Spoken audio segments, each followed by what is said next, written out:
and the cheese. We want to just go ahead and recap Monday night's game versus Minnesota Vikings, Chicago Bears before we get into the night's matchup. If you notice, I changed it up a little bit. I think I might be doing this a little bit more with the pictures of the two quarterbacks. I got Russell and Kyler both with a versus sign on us.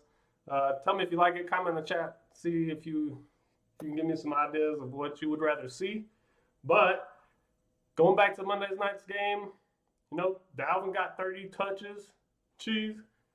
Minnesota's offense didn't really have to do too much. Kirk Cousins still looks average. Nick Foles is awful. Bears can't have a running game because they have Cordero Patterson starting. Tell me what you think. I want to know because you're in the NFC North, and you probably got more. Like I said, this is I really enjoy these games like anybody would in their division because that means one of these teams are going to lose. All right. And we're seeing the traditional thing that the Bears do. You're like, oh snap, could they be all right? And then no. Year by year, then they start something starts falling apart by them. And Cordell Patterson is a return guy. He's not your running back and he's not your receiver. He's a return specialist. That's all that they can do right now. Kirk Cousins, of course, did throw an interception, but he had almost 300 yards and 2 touchdowns, would help them a lot. But giving Dalvin Cook 30 carries for 96 yards, they said, hey, we're going to keep giving you the ball until you get to a 100-yard game. He didn't make a 100-yard game. He was 4 yards away from it. But I think if you can establish and get Dalvin Cook to run for 100 yards in a game, then they got a really good chance to win the ball game, Minnesota-wise. Yeah, dude, Foles, 15 for 26, 106 yards, and interception. So Cordell Patterson had 12 carries with 30 yards, so he's averaging 2.5 yards a carry. Outstanding. So really, that's what the game came down to. Vikings established a run game. They came in there knowing what they were going to do. The Bears, I think, knew what they were going to try to do, but even with Kirk Cousins being able to throw at least 292 yards with 25 completions to open up that run game, they're going to win that against a struggling Bears team for sure. And Bears offense could not get it together enough to stay on the field and just doing 3 and outs, turnover. So it was still kind of a close game because neither, Defense stepped up, dude. That's what I wanted to say. I thought the defense played pretty well on both sides. They didn't have Dalvin score a touchdown. He had 30 carries. He's averaging maybe like 3-point-something yards a carry. Which ain't too bad, but, I mean, he's not breaking loose for 9 yards per carry like he did the past couple games. Yeah. And that's game plan and coaching toward me. You know what you're going against, but we have to get this guy to at least a 100-yard game. If we get this guy to at least a 100-yard game and Kirk Cousins don't suck it up, even though he did throw an interception, we can come out of this game and squeak through with a win. And that's what they did. So it wasn't nothing too crazy or nothing too special. We talked about it, and I think what I thought they were going to do is what happened, and they did. And I thought it was going to be kind of a low-scoring affair. So that's kind of what it came out to be, man. We both picked that one correct. Yeah. If you took the spread, it had the Vikings -3, and they did cover. So if you bet that, hey, kudos to you. Moving on, next game tonight. We got a division rivalry matchup again. They've already played each other this year. Cardinals came out on top after a comeback in the fourth quarter. There was about 4 minutes left to go. And Kyler Murray, DeAndre Hopkins, they did their thing and ended up beating Seattle. That was in Arizona. That was in a stadium that's covered. Going to Seattle, playing, I think there's going to be a little bit rainy. And Seattle's at home. This is the first time they've been home in 3 weeks. I think they come back, and I think they lay it to them. Russell ain't going to be losing 3 games in a row. I think they come out and just dominate on all cylinders in the rain at home.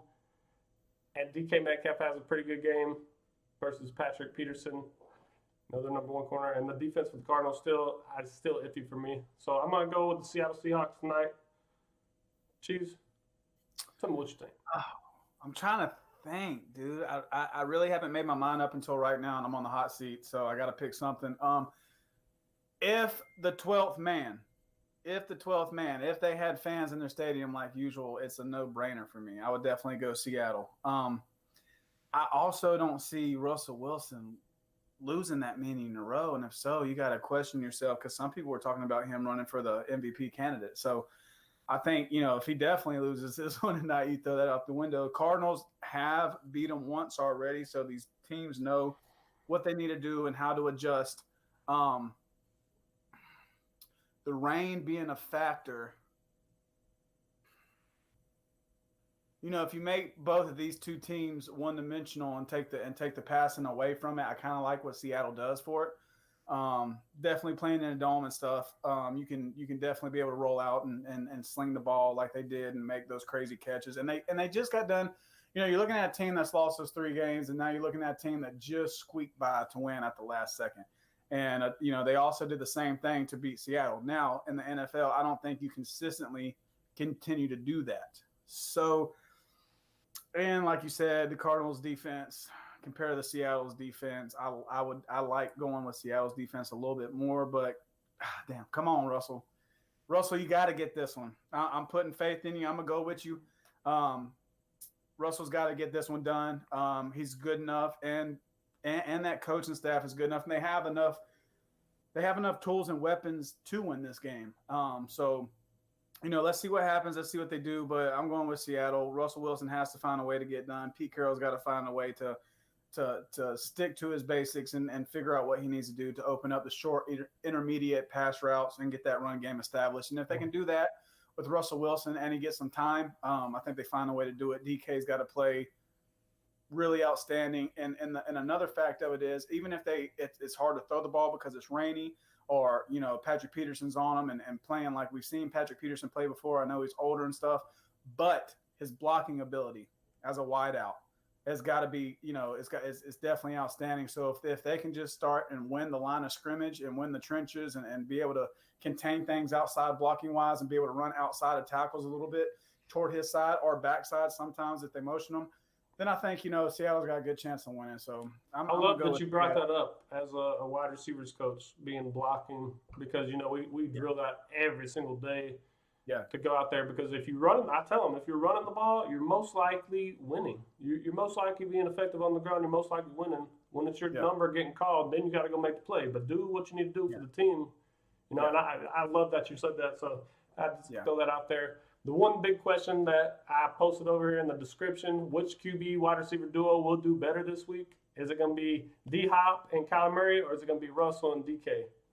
Or shoot, Tyler Lockett even. If you want to throw Tyler Lockett instead of DK Metcalf, because he ended up torching him for 3 touchdowns last time. I'm just going to go with the big guys, the big receivers that, could go and do that crazy catch that Hopkins had last week for the game winner. Which one are you going to take, though?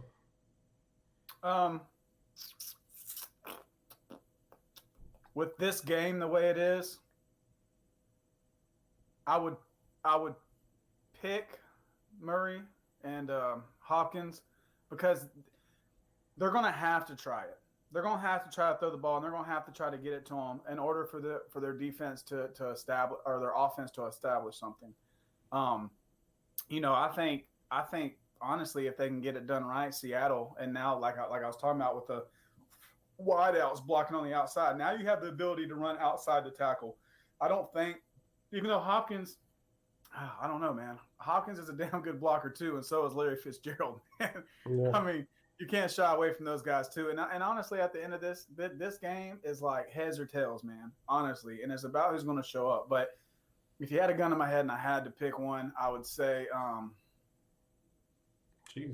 Murray and Hopkins. He's going to have to try to roll out of the pocket a little bit, try to hit Hopkins coming back across field in his line of vision, just in order to get things running. I think that Seattle tries to establish a little bit more of a run game more so than the Arizona Cardinals does. So that's why I would pick that one. Not off of talent or anything, but if I had to pick one. Yeah. We're talking about all these receivers and things like that, but the running game, I don't know if Chris Carson's back this week. I think Carlos Hyde's still out, but if they do come back, you'd have to check me on that in the injury report. But if they do come back, man, they are a legit running football team, and they can throw it now. They've established the throws that they can do. So having that little compliment of Chris Carson in the backfield is real, real nice for Russell. I think that's why a lot of the Carson's not expected to play 5 hours ago. A lot of weight's on Russell's shoulders. Carson hasn't been playing the last 3 games, and guess what? They've lost all 3 games. So, yep. What's going on, Tanner? Unlikely, yeah. Carlos Hyde is too. I don't know what Seattle's going to do. It's going to be a good game either way because they're both 6-3. So whoever wins this game is going to be on top of the NFC West, and it's going to be exciting. I did bet all my winnings from last week on the under tonight. I think it was 40 or no, it was 57. 57 was the point spread for over under. And I bet the under. I think the rainy condition, they're going to have to play a little bit more run game, burn more clock, and keep it going like that for the rest of the night. So that's my take. Yeah. Also, look for, if you're going to watch the game, guys, Isaiah Simmons that came out of Clemson. The Cardinals are really planning to expand his play time and utilize him a lot more. And he was a freak in college, so let's see what he can do, man. I'm excited to kind of see that as well. Heck yeah. So that's going to do it. Both of us ended up picking up Seahawks at home tonight for the picks. You know, Cheese is standing on that one game lead right there going into this weekend. Hanging by a thread, baby. We'll make sure you guys tune in on Saturday and make sure you can see all of our picks that we make for the Sunday's games. And then we're actually moving on to the questionnaires that we sent out. If you don't get the questionnaires, make sure you look at the Facebook page on Tuesdays because it is posted up there. We want your input. We want to see what you guys are thinking. So the first one, okay, again, tonight's matchup, Cardinals and Seahawks play again. What happens? 65% of people said Seahawks break the losing streak of 3 because they're finally at home. A tie between, it's 15% each. Cardinals Magic keeps growing, a high-scoring affair, and Murray comes out on top. So there's some people picking the Cardinals. This is a toss-up, but the winner of this wins the division. So that was a good answer right here. 15% toss-up, but the winner of this wins the division. I think I ended up picking that one. I did too. And then there was 3% say a low-scoring game since they've already played each other. Seahawks barely win at home. I don't want to get too much love, but a lot of people think Seahawks going to break that streak tonight because they're finally at home. Cheese, you got anything to add to that one? No, I picked the one that it was going to be a toss-up, and whoever wins this one controls because that's obvious, and I do think this is a toss-up game. Yeah, well, if the Cardinals do win, they'll have both games on Seattle. So if Seattle even ties them at the end, it's going to be Cardinals. They have they'll have, the advantage. Number 2, can the Falcons pull out an upset New Orleans? They will be without Breeze because of a punctured lung. Most people, 42%, said no, Saints are too good and will end up still getting the dub.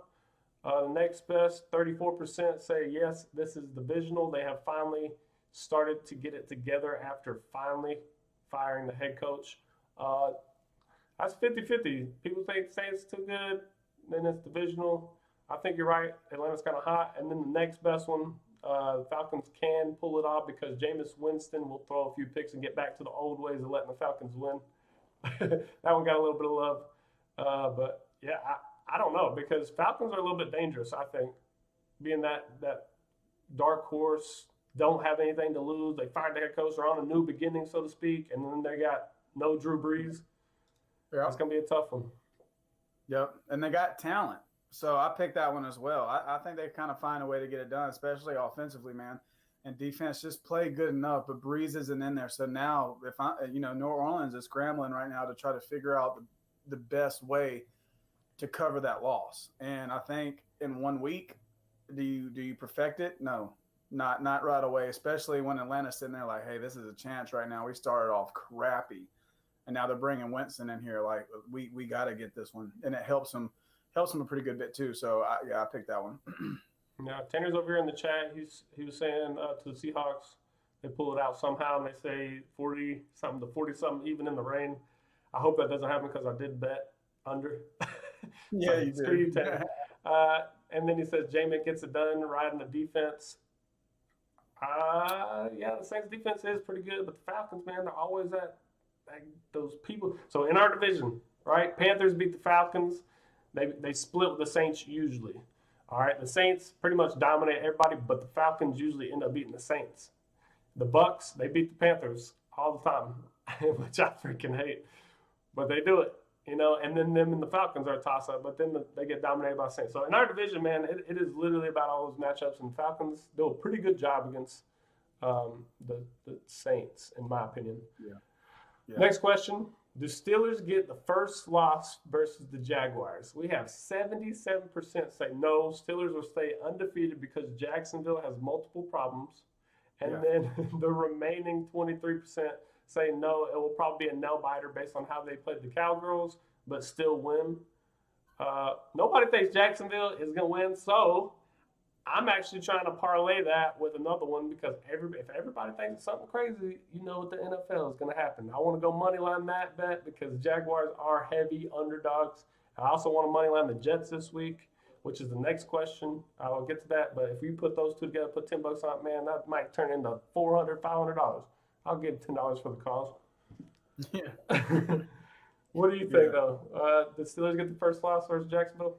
Somebody does knock the Steelers off, but it's not going to be Jacksonville in my mind. Jacksonville does have too many problems, and that's the one I picked. And lining up against that defense, what Jacksonville is going to pull out there offensively, no way. I don't know when it happens, and it might be shocking when it does. I think it'll be a mediocre team that finds a way to figure out what to do against the Steelers, but it's not going to be Jacksonville, so that's what I picked on that one. Okay, lead into the next question. Will the Jets get their first win over the Chargers? 54% say no. Justin Herbert's going to bounce back from that Dolphins game, and the Jets get toasted. 39% say no as well. Jets will continue to lose every game from here on out. So that one's you bet on the Jets to not win a game this year. I mean, they are bad, but that defense didn't look too bad on Monday night versus those Patriots, man. Only 4% each way said yes. Joe Flacco will rally the troops with a defense that plays relentless, getting the dub. And then 4% say Chargers have been missing opportunities every game, and Jets will capitalize on the mistakes. I'm pretty sure I picked that one because the Jets are playing hard-nosed defense. Greg Williams, I think, does a pretty decent job getting people fired up. And they've got some young talent that they basically just had to throw into the wolves, and they've been playing pretty well lately. That's why I want to put them on a parlay, dude. Everybody's saying the Jets and they're for sure going to lose, and that's whenever I'm going to be like, let me cash in real quick. But, that's highly unlikely. It's just fun to see if it did happen. Taylor says Flacco can suck a fatty, go Herbert. I agree. I don't like Joe Flacco, but I'm with you. I'm riding that defense. Rookie quarterback. The defense for the Chargers is very scrappy, and I like that. They don't really get themselves out of position too much. But when I'm looking at Herbert and Allen against that offense, that defense for the Jets, I think Herbert comes out and has a fantastic game. And this is a game for them to start tuning things up, moving to the post end of the season. So, I definitely think the Chargers get it done, and Herbert has a really good game, and he's going to have a little bit more time than what he's used to as well. And so I think that's going to be able to let him settle down and read things a little bit more when he's already been blowing the lid off of freaking defenses anyway, man. That dude's been freaking balling. So, that's kind of my take on that one.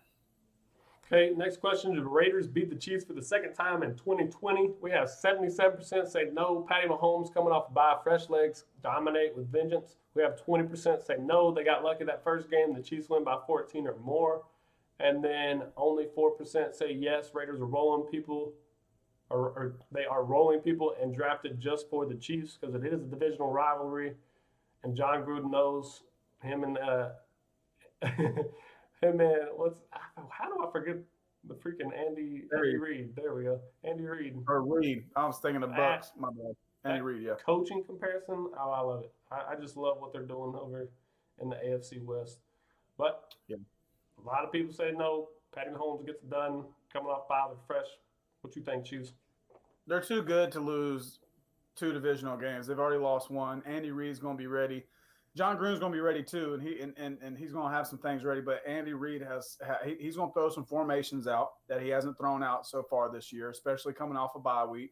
That's going to be designed that we would see a little bit more postseason by them, but he's going to throw a little bit of bag out of his tricks. Like in the coaching world, we did it at Asheville when I was a defensive coordinator. We have a half a package of things that we don't even pull out until the playoffs because people are looking at film, watching the consistency, taking your tendencies, and now you have that little thing in your back pocket. One of the best coaches, or the best coaches that does that on the NFL level, is Andy Reid, and I think they're definitely going to be ready, especially having a week to just, an extra week to focus on them. I don't think that the Raiders got lucky the last time they played. The Raiders beat them straight up. They played in a really good football game, and they punched them in the mouth.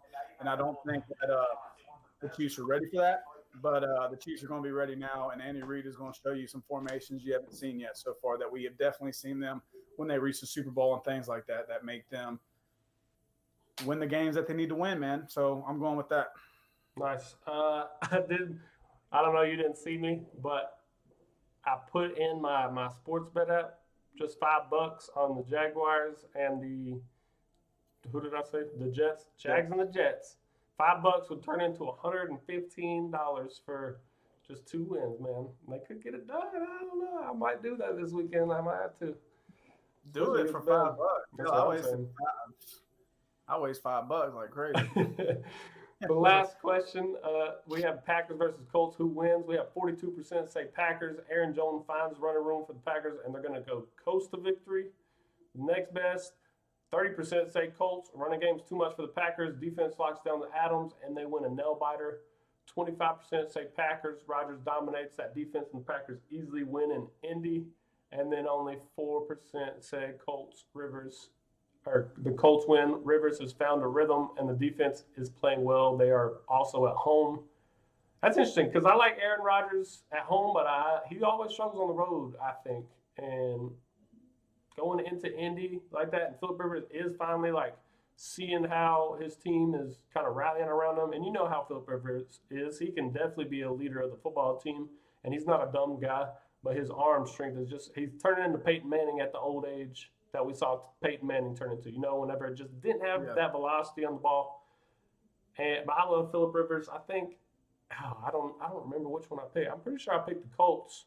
The run game's too much for the Packers. Defense locks down Adams, and they win a nail-biter just because that defense, man. It ain't even about that Colts offense. It's about they can keep Aaron Rodgers off the field, and that defense, you are going to have limited opportunities against such a good team. Mm-hmm. And this is what we've been saying. The Colts would be the leaders of that division. What do you think, Cheese?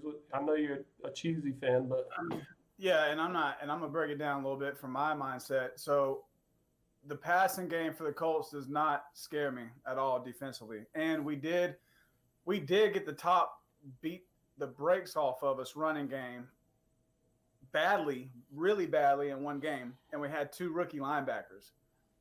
You got your main 2 guys reading and making calls that are inside of that box that's supposed to control that box is going to be shitty. It has to be because the rookies ain't even been out there yet. And we are actually getting healthier. If you look, I'm surprised we're sitting at the record that we're sitting right now with the injuries that we went through on big time players. Lazard's coming back. He can run. He can. Such a big dude. He can block the piss on the block people on the outside. Takes a little bit pressure off Devontae Adams. They are a good team. They are a good, really good defensive team. But I really like what our coach does. We'll find ways and open pockets and find our one-on-one matchups like we do really well at. That's why, Adams even really being like the only receiver, besides, last week, even besides Valdez Stanley, who had an amazing game because he had to have one because they're definitely going to target Devontae Adams. Now you get those guys and bring someone like Alan Lazard back in here. That makes a huge difference, makes more confidence and more comfortability for Aaron Rodgers. And he finds a way to get it done, especially the way the Colts run a lot of zone. They don't run a lot of man-to-man. And I'm really very happy when Aaron Rodgers faces somebody that's running zone coverage, okay? Those linebackers can be bosses, but can we spread them out? Can we find out the pockets in the cover 3? And the majority of the time we like to run that cover 2 concept. Hey, so don't get the viewers all this content yet. Make them tune in to Saturday because we will be talking about this matchup. It's going to be a key matchup this weekend. Y'all have to check. And Coach Metcalf was about to throw some knowledge on your then you should have just asked me who do I think is going to win in Green Bay. I did. That's what it said. Packers versus Colts, who wins? I'm just playing with you. No, that's some good information, though. If you want to keep hearing this, again, tune in on Saturday. We're going to have a special guest for us. And we'll talk about the key matchups. One thing going into the night as well that I didn't say is I'm really, really hoping we see the same kind of effort that DK Metcalf showed the last game and Hawk Buda Baker down. Russell threw that pick versus the Cardinals that the last previous game that they played, it was like 3 weeks ago. And DK hawked him down. It was a big stop. You know, it wasted a little bit more clock, but Seahawks still should have won that game. I just want to see a lot more effort plays like that, you know, when they do happen, because that's what football is all about, dude. Just people making spectacular plays, being on SportsCenter. That's what I'm excited for, dude. This ain't even my teams, and I'm still like, oh my God, football's on. Let's go. This is a good matchup. Hell yeah. Football's football, baby. Shoot. We coach a team, but that doesn't mean that's the only team we watch. I watch so much. I watch like 8 hours on Saturday, 8 hours on Sunday, and all. I watch it all, bro. That's just crazy. Well, we do appreciate you guys tuning in for Thursday. We usually cut a little bit short, but again, thank you. If you could hashtag Cheetah and The Cheese and RumblyCheetah29 Gaming, that'd be amazing as well. Cheese, kill them with the vibes.